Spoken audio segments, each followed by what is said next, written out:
Hey, what's up everybody? Welcome to the remastered version of my 5th ever review. Having already taken on video games, music, and movies, this review is diving into television where good ideas go to die way too soon.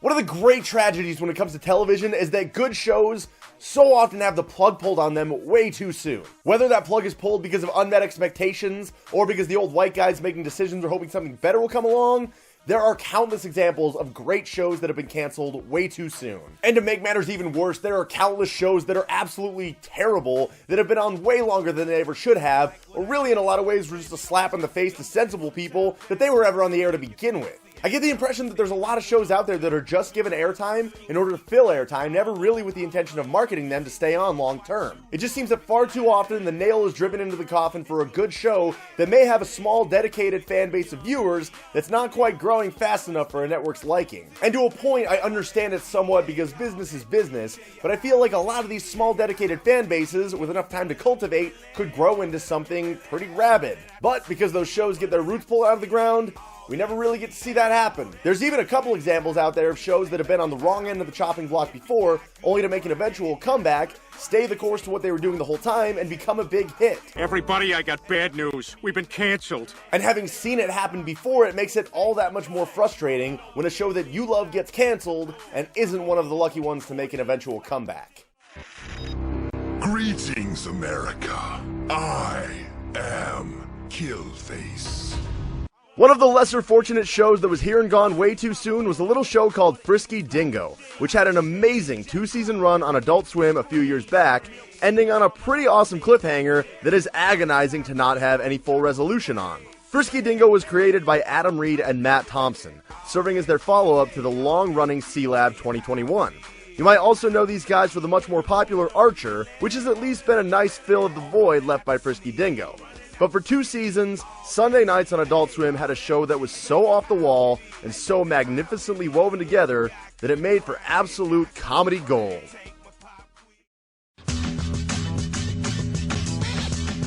Pinning down the story of Frisky Dingo might be the hardest thing to explain about it. For the most part, the entire story progresses and builds on itself in every episode throughout each of the 2 seasons.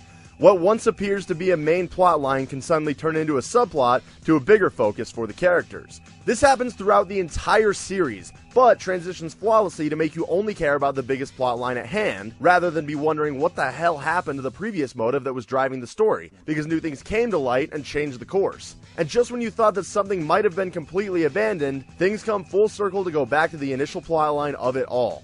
The initial motive of one of the 2 main characters is revealed from the very start of the first episode, as we're introduced to a large, pale white, hairless alien named Killface. Killface is preparing to usher in the end of the world for all of planet Earth using a massive rocket booster aimed at the surface of the planet called the Annihilatrix. Once completed, the Annihilatrix will thrust the Earth straight into the sun.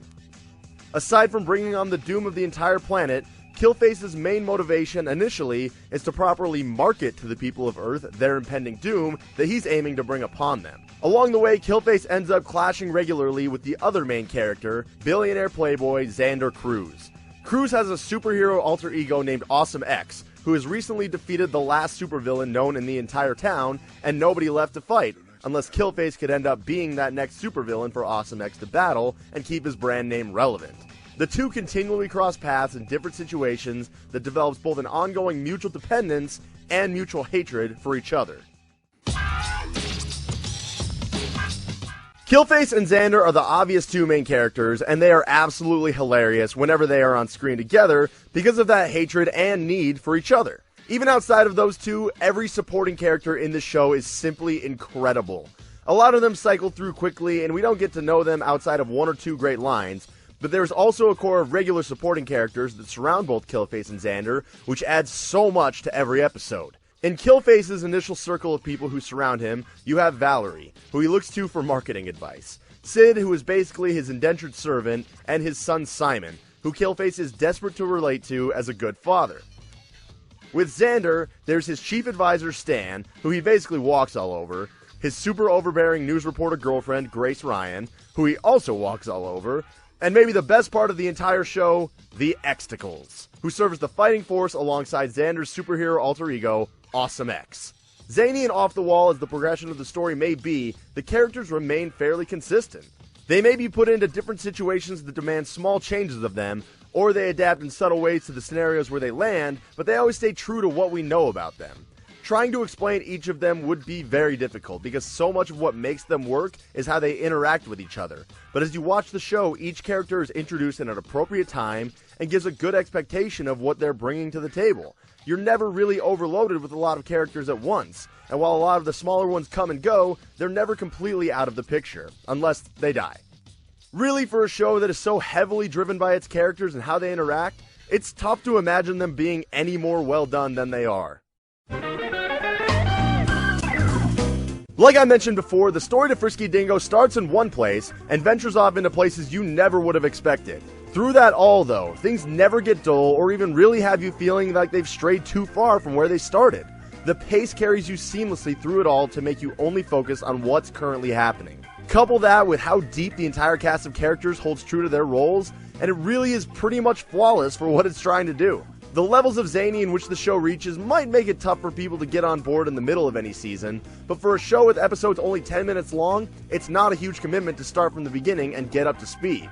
If you've watched Archer at all and have an appreciation for the diversity among all the characters and how their unique attributes make them valuable to any scene, Frisky Dingo is probably something you'll appreciate a whole lot more, as they venture a little further out of the realm of reality than Archer at least stays reasonably within. In my opinion, each character is a lot more unique and distinctive in this show than in Archer. Some of that might be due to them being involved less, which allows the writing to feature them only bringing top quality lines when called upon. But still, a lot of kudos have to be given for doing it as well as they did. I'm also amazed at the ability to have a running joke span over long stretches of time. It's a fine line between a good running joke and too obscure a reference to a previous episode, and Frisky Dingo walks that line perfectly. Oh, we were supposed to get picked. Don't say it. Sorry. Probably the biggest thing to me, though, is just how quotable this show is. I know a handful of other people who have watched the entire series a time or two, and the amount of quotes that can be brought up with regularity is out of this freaking world, and makes for a hilarious reference at pretty much any time. With the episodes each only being 10 minutes long, it's gotta make it a little easier to pack in comedy like they do, but there's still something to be said about actually doing it as well as Frisky Dingo did. My God, the genius of it. When it comes to artistry, I'd be lying if I said I'm anything close to an expert. With that said, the animation in Frisky Dingo is impressive to me. The characters are all very detailed, as are their environments. There are a lot of things that happen throughout it all that are a tiny bit graphic in nature, and that is where the detail shines through the most. Their motion of the animations aren't the most detailed, but the scenes rarely ever need them to be moving in any way other than simple walking or arm motions. But really, I never felt like the simple animations or motions of the character held it back in any way. It sets a style and stays true to it throughout the series. As for music, there's not really any included in the series besides the music of rapper Taquil, whose main song featured in the show is an actual song by real-life rapper Killer Mike. But really, outside of that, nothing really in the audio department to speak of. In case you couldn't tell, I think the world of this show.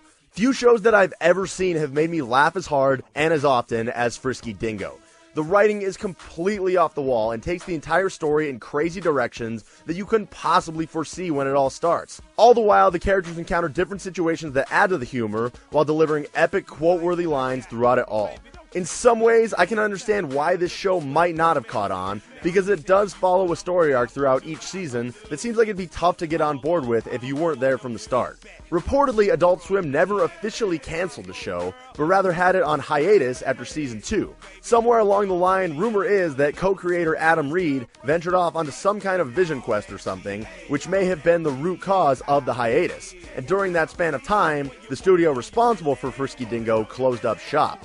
I can't say for sure if that's the case because this is what I could gather from message board musings of fans of the show, but without any kind of official word, that's the best I've got. Since this all went down back in early 2008, it's probably a safe bet that Frisky Dingo is never coming off of that hiatus.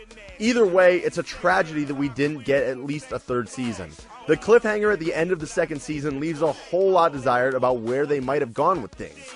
At the same time, the last episode felt very grand finale-ish, with a lot of characters going all out like they otherwise might not have before. There was a 2-episode spin-off called The Exticles that was okay and seemed to have some quality potential, but it didn't look like it was ever really given an actual fighting chance by the network to survive. All in all, you can roll through Frisky Dingo in its entirety in just over 4 hours. And when it comes to a show like this, that is a very small commitment to have to make for what I believe is a massively high return on your investment of time. With its detailed artwork, a hilariously original story, a handful of good pop culture references, and as solid a cast of characters as you'll ever find, this show is, in my opinion, an absolute masterpiece. So with all this excellence wrapped together, Frisky Dingo gets a 10 out of 10. So that's it for this review, everybody. Please do yourself a favor and commit to the relatively short amount of time that it takes to actually watch and enjoy Frisky Dingo. You'll likely be hooked by just the 5th episode, which isn't long. I mean, that's less than one episode of like Game of Thrones or something. If you have any thoughts on Frisky Dingo or thoughts on this video, please hit up the comments below and let them be heard. Also, if you were a fan of Frisky Dingo during its run on the air, or if you just liked this video, please hit it with a thumbs up below. And hey, why stop there when you can go ahead and click subscribe too? But above all else, everybody, thank you for watching.